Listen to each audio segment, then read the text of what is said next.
Saya Narama Putri akan melanjutkan presentasi yang mana mengenai materi teknologi reproduksi pada hewan. Yang pertama itu ada inseminasi buatan atau kawin suntik, yang mana adalah memasukkan cairan sperma dari sapi jantan yang unggul ke dalam saluran reproduksi sapi betina dengan bantuan manusia. Nah, seperti gambar di samping, begitulah penampakan dari inseminasi buatan. Kedua itu ada perkawinan silang atau hibridisasi. Nah, di sini pengertiannya adalah mengawinkan dua jenis hewan yang berbeda varietasnya dan memiliki sifat-sifat unggul. Nah, bisa dilihat pada gambar di samping, beginilah penampakan dari perkawinan silang, yang mana berbeda jenis, misalnya sapi A dengan sapi B, lalu diambil A dengan B itu 50-50%, lalu ada sapi C dengan sapi D diambil juga 50-50%, sehingga nanti hasil dari itu tuh akan digabungkan dan terjadilah perkawinan silang. Maka A 25%, B 25%, C 25%, dan D juga 25%. Selanjutnya yang ketiga itu ada cloning. Cloning merupakan proses menghasilkan individu dari jenis yang sama, yang identik, berasal dari induk yang sama, memiliki jumlah anggota gen yang sama, karena diambil dari inti somatis induknya. Nah, berikut adalah gambar dari proses cloning yang mana yang pertama misalnya kita terjadi pada domba. Nah, mengambil sel telur yang ada dalam ovarium domba betina, lalu juga mengambil kelenjar mamae dari domba betina yang lain. Setelah itu dia akan menjadi sel nukleus, lalu dua sel disatukan menggunakan sengatan listrik. Setelah itu terbentuklah embrio. Lalu setelah embrio terbentuk, embrio dimasukkan ke dalam uterus domba tersebut. Setelah itu embrio berkembang menjadi seekor domba. Nah, domba yang berkembang tersebut adalah merupakan hasil dari cloning. Baik, materi selanjutnya yaitu kelangsungan hidup tumbuhan dan hewan. Nah, di sini ada adaptasi dan juga seleksi alam. Nah, pertama kita akan membahas mengenai adaptasi, yaitu kemampuan makhluk hidup menyesuaikan diri dengan lingkungannya. Nah, adaptasi itu terbagi menjadi tiga, yaitu ada adaptasi morfologi, adaptasi fisiologi, dan adaptasi tingkah laku. Nah, kita akan membahas yang pertama mengenai adaptasi morfologi. Adaptasi morfologi adalah bentuk penyesuaian diri makhluk hidup melalui bentuk organ tubuhnya. Nah, itu tuh bisa kita lihat dengan tampak mata. Nah, pertama, adaptasi morfologi pada hewan. Yang pertama itu kita bisa lihat pada adaptasi morfologi pada kaki burung.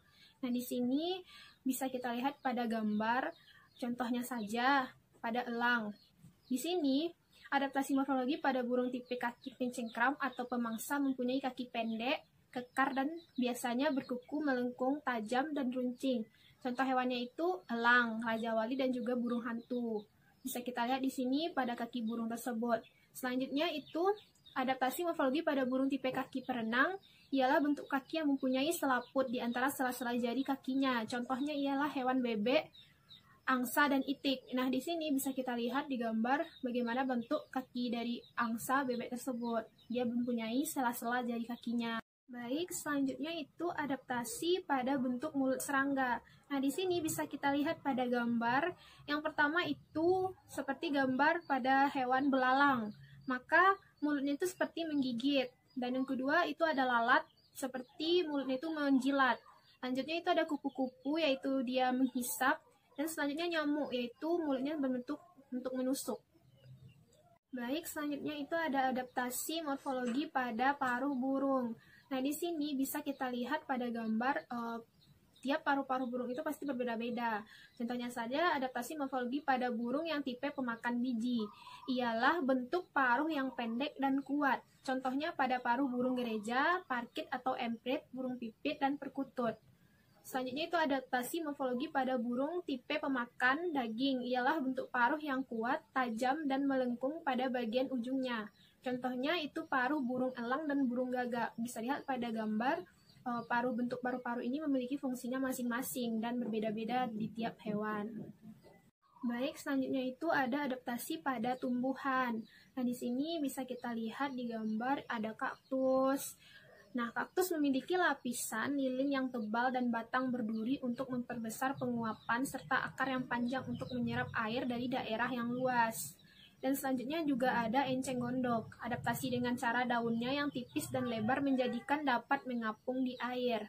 Lalu ada tumbuhan lamut dan paku. Tumbuhan paku atau lumut yang tumbuh dan hidup di daerah yang lembab. Selanjutnya itu adaptasi fisiologi, yang mana cara makhluk hidup menyesuaikan diri dengan lingkungannya melalui fungsi kerja pada organ-organ tubuhnya. Berikut contoh dari adaptasi fisiologi tersebut. Yang pertama yang bisa kita lihat pada ikan air laut menghasilkan urin yang lebih pekat dibanding ikan air tawar. Lalu ada sapi, kambing, dan kerbau dapat mencerna zat makanan di dalam lambung melalui bantuan enzim selulosa. Lalu ada rayap yang hidup di kayu dapat mencerna kayu dengan bantuan enzim selulosa. Selanjutnya ada adaptasi fisiologi pada tumbuhan. Di sini contohnya pada kantung semar yang berbentuk seperti guci. Serangga yang hinggap di tepi kantung semar akan tergelincir dan terperangkap cairan yang ada di dalam kantong semar tersebut. Cairan ini juga berguna untuk menghancurkan serangga sehingga nitrogennya dapat diserap. Selanjutnya contoh juga ada pada tumbuhan Rafflesia. Bunga Rafflesia yang akan mengeluarkan bau busuk untuk menarik serangga agar mendatanginya. Baik, selanjutnya itu ada adaptasi tingkah laku, yang mana bentuk penyesuaian diri makhluk hidup terhadap lingkungannya dengan cara mengubah tingkah laku agar dapat mempertahankan kelangsungan hidup. Berikut beberapa contoh adaptasi tingkah laku yang terjadi pada hewan. Contohnya itu pada kucing. Kucing akan menekam ketika mengincar mangsanya. Cicak juga memutuskan ekor dalam keadaan bahaya atau ototomi. Selanjutnya, bunglon akan mengubah warna sesuai dengan tempat hinggapnya, yaitu dia termasuk mimikri.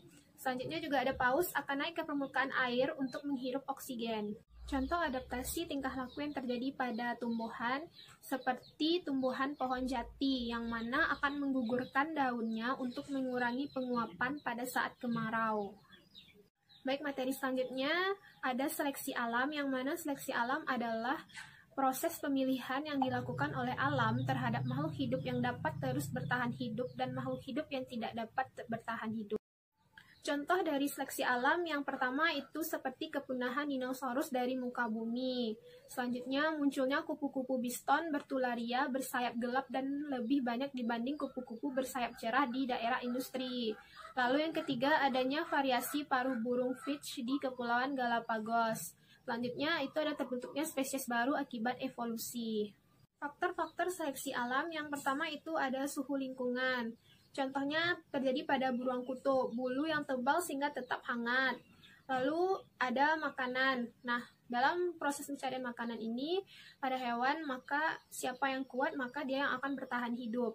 Lalu ada cahaya matahari. Cahaya matahari adalah faktor terpenting dalam penyeleksian tumbuhan tingkat tinggi yang berhijau daun, yaitu berklorofil.